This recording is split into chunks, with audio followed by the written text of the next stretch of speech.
Et salut à tous, c'est JM, j'espère que vous allez bien. Moi, ça va très bien. Et pourquoi? Parce qu'aujourd'hui, on va déballer un colis qui me tient particulièrement à cœur. Mais avant de faire ça, intro.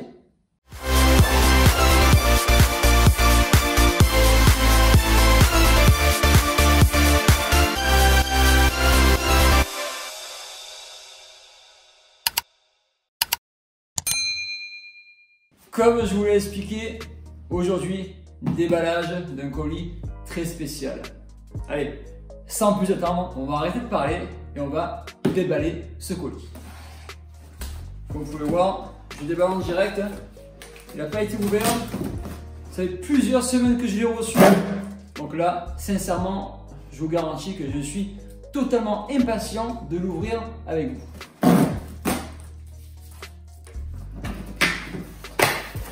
Bien sûr, moi, je sais ce qu'il y a à l'intérieur. Et d'ailleurs, vous aussi, parce que c'est marqué dans le titre. Mais on va découvrir le produit ensemble. J'espère qu'il n'y aura pas de mauvaise surprise. Ça, c'est la petite facture. Ok. Ah, qu'est-ce que c'est beau. Ça vire. Oh. Le petit package, magnifique. C'est Noël avant l'heure. Wow. C'est bien emballé, hein. C'est magnifique. Hop. On fait propre, on vient tout ça. Oh. Et voilà les amis, aujourd'hui, je déballe devant vous la GoPro Hero 11 Black. Et je vais aussi vous présenter les nouveautés qu'il y a par rapport aux éditions précédentes. Il y a une nouvelle batterie qui est intégrée dans l'étui, on n'a pas besoin de l'acheter en plus, c'est la batterie Enduro. Qu'est-ce que la batterie Enduro? Pour faire simple, c'est une batterie qui a plus d'autonomie et une batterie qui résiste plus au froid. Et elle est directement intégrée dans la GoPro. Ça, c'est plutôt une bonne chose. Allez, on ouvre par ici. Il y a la petite languette. Hop.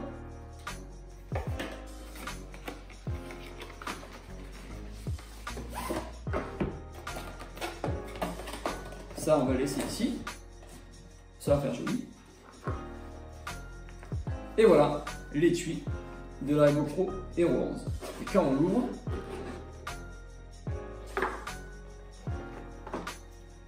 là, il y a un mode d'emploi pour l'application Quick, l'application pour faire les montages et partager sur le cloud.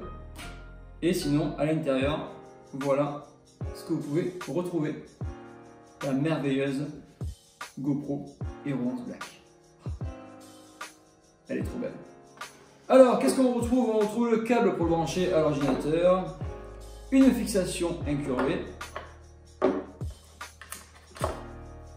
la fameuse batterie Enduro, vous voyez, avant le dessus était bleu, le dessous aussi, et la batterie Enduro, pour la différencier, eh ben, le dessus et le dessous, c'est blanc. Ça, c'est la fixe, avec.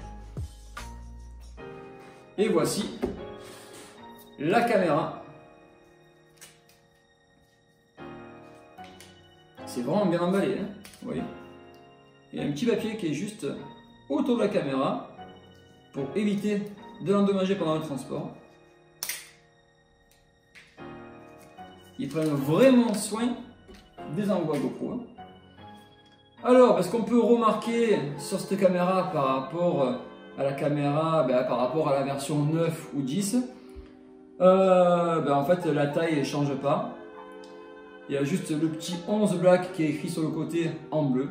Mais sinon, le reste, c'est pareil en fait. Voilà, en gros, l'unboxing de la GoPro Hero 11 Black. Je vous mets tout ce qui était à l'intérieur juste ici. Voilà. Ensuite, après avoir déballé la caméra, maintenant, parlons des nouveautés. Alors, la plus grosse nouveauté de la GoPro Hero 11 Black par rapport aux autres versions, c'est son nouveau capteur. Maintenant, la caméra a un capteur 8/7. Avant, il n'y avait que le capteur 16/9 et 4/3. Maintenant, avec le capteur 8/7, vous avez une image qui est plus grande. Donc en fait, vous aurez une image au format carré. Donc pour le recadrage, c'est parfait. Je m'explique. En fait, le capteur est plus haut. Donc vous avez une image qui est plus haute.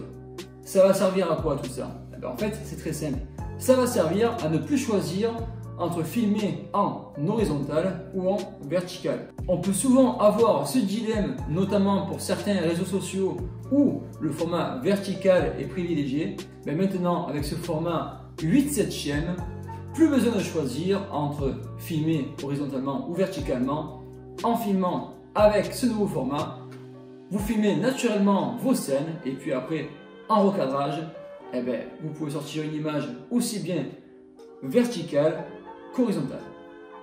Ensuite, seconde nouveauté, sur la caméra, il y a d'office intégré le maintien de l'horizon. Je m'explique. J'avais fait une vidéo où je présentais le Max Lens Mode. En fait, c'est un objectif qui se met directement à la place de celui-là et qui permet de filmer en gardant l'horizon totalement droit, même si la caméra bouge dans tous les sens. Là, plus besoin d'avoir le Max Lens Mode. Avec l'objectif de base, l'horizon est bloqué et restera parfaitement droit.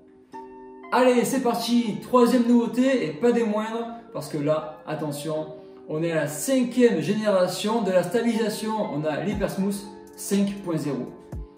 Et là, je vous garantis que la stabilisation est encore mieux. Je n'ai pas encore testé forcément parce que j'ai déballé devant vous, mais j'ai vu des images sur YouTube où je peux vous garantir que la caméra, elle bronche pas. Aussi, avantage de la caméra Hero 11 Black par rapport aux versions précédentes, c'est que grâce à l'Hypersmooth 5.0 et grâce surtout au nouveau capteur 8/7, en fait, il y a moins de recadrage dans l'image. Allez, c'est parti, on passe à la 4e nouveauté. Et là, sur la caméra, on a passé vraiment un cap au-dessus au niveau du champ de vision. Avant, on avait le champ de vision Super View. Et bien là, sur la GoPro Hero 11 Black, on a le champ de vision Hyper View. Et ce que je peux vous dire, c'est que côté immersif, là, franchement, c'est difficile de faire mieux. Ce champ de vision-là est particulièrement adapté pour les caméras embarquées. Et vraiment, le rendu est excellent. Vraiment. En fait, vous l'avez compris, l'angle est beaucoup plus large que sur le Super View. Et tout ça, c'est grâce au capteur 8/7. Là, l'angle Hyper View vous plonge dans l'action comme si vous y étiez. Allez, on arrive à la 5e nouveauté. Et là, je vais vous parler du 10-bit Color. Voilà, par contre, cette nouveauté-là va plus s'adresser à ceux qui font des retouches post-production. Voilà. Mais en gros, avant, sur les versions précédentes, vous avez le 8-bit Color. Et bien là, vous avez le 10-bit Color, c'est-à-dire que vous avez la possibilité d'avoir une image retouchée à la fin lors de vos montages vidéo qui sera d'une qualité supérieure. Voilà. En gros, par rapport à ça, j'ai que ça qu'à dire. Allez, c'est parti, 6e nouveauté. Et là, on va arriver à une nouveauté qui va en séduire plus d'un. C'est quoi? L'Auto Boost. En gros, l'Auto Boost, qu'est-ce que c'est? En fait, avant, vous avez le mode Boost qui était disponible. En fait, vous appuyez sur le bouton Boost et puis l'image, en fait, se recadrait et puis ça stabilisait encore plus l'image. Donc vraiment, là, avant qu'une image tremblante, il fallait vraiment le faire. C'était même quasiment impossible. Par contre, l'image était trop recadrée. Donc, c'est-à-dire qu'une fois qu'on a activé le mode Boost, on avait l'image recadrée en permanence. Là, l'avantage avec le mode Auto Boost, c'est que vous activez le mode Auto Boost et s'il n'y a pas un terrain ou une action qui demande à la caméra en fait de recadrer l'image pour la stabiliser, en fait l'image reste normale. Donc en fait, c'est une fonction automatique qui est très utile si vous voulez activer par exemple le mode Boost dans des situations un peu dégradées. Et ça, c'est vraiment très bien parce qu'au moins vous gardez une image de qualité supérieure et puis le recadrage est fait seulement quand le terrain est accidenté. Allez, c'est parti, on arrive à la 7e nouveauté. Et là, cette nouveauté-là va plus s'adresser effectivement à ceux qui touchent un peu dans la photo, dans la vidéo, dans les retouches. Moi, c'est pas trop mon cas. Mais par contre, justement, ça va intéresser ceux qui sont dans mon cas, on s'y connaît pas, parce que cette nouveauté-là, c'est la fonction ISO auto. Vous n'avez plus à gérer les ISO, à choisir le bon ISO par rapport au temps, par rapport à intérieur, extérieur, enfin bref. Moi, je sais que par rapport à ça, je ne m'y connais pas du tout. Et bien là, l'avantage, c'est que vu qu'on s'y connaît pas, on met ISO auto et puis la caméra gère par rapport à l'ambiance extérieure ou intérieure qu'il y a. Et ça, c'est très pratique, surtout pour ceux qui s'y connaissent pas. Voilà. Allez, on arrive à la 8e nouveauté. Bon, bien sûr, il y en a plus que ça, mais ça, c'est les nouveautés que je voulais vous présenter. Et eh ben, la dernière nouveauté qui me tenait à cœur et que je trouve qui est top, vraiment top, c'est les différents modes de nuit. Alors, il y a le mode Light Painting, Vehicle Lights et Star Trace. En gros, c'est 3 modes de nuit qu'on peut utiliser. En fait, simplement, il n'y a aucun réglage à faire. Juste, vous mettez la caméra sur le mode qui vous intéresse.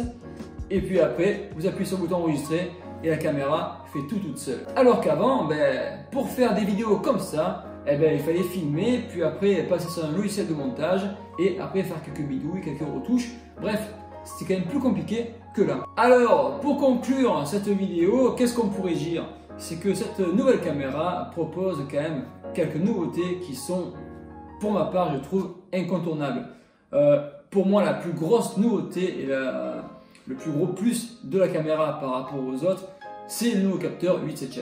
En tout cas, ce que je peux vous dire, c'est que si jamais vous voulez investir dans une nouvelle caméra, n'hésitez pas, parce que sincèrement celle-là, à mon avis, elle vaut le coup. Je ne l'ai pas encore testé, mais de ce que j'ai vu, sincèrement, c'est de la bombe, il n'y a rien à dire. On a des fonctionnalités qui sont vraiment très intéressantes pour les amoureux de vidéo. Bref, la vidéo va s'arrêter là. Là, c'était juste le déballage de la caméra et la présentation de quelques nouveautés dont je voulais vous parler. Bien sûr, je pense qu'il y en a d'autres. En tout cas, ce que je peux vous dire, c'est qu'il y aura un test de la caméra en extérieur, forcément. Je testerai aussi en même temps les différentes nouveautés que je pourrais tester. Je pense pas que je puisse tout tester le jour où je ferai la vidéo. Voilà, par exemple, si on est en pleine journée, je pourrais pas vous faire tester les modes nuit. Voilà. Mais je pense quand même que je ferai quelques vidéos avec les différents modes de nuit pour vous montrer ce que ça donne. N'hésitez pas à me poser des questions dans la barre des commentaires sur la caméra et sur toutes les nouveautés qu'elle propose. Si vous avez aimé la vidéo, comme d'habitude, laissez un gros pouce en l'air. Si ce n'est pas fait, abonnez-vous à ma chaîne, activez la petite cloche. Et puis je vous donne rendez-vous vendredi prochain, 19 h, pour une nouvelle vidéo. Allez, je vous laisse. Ciao!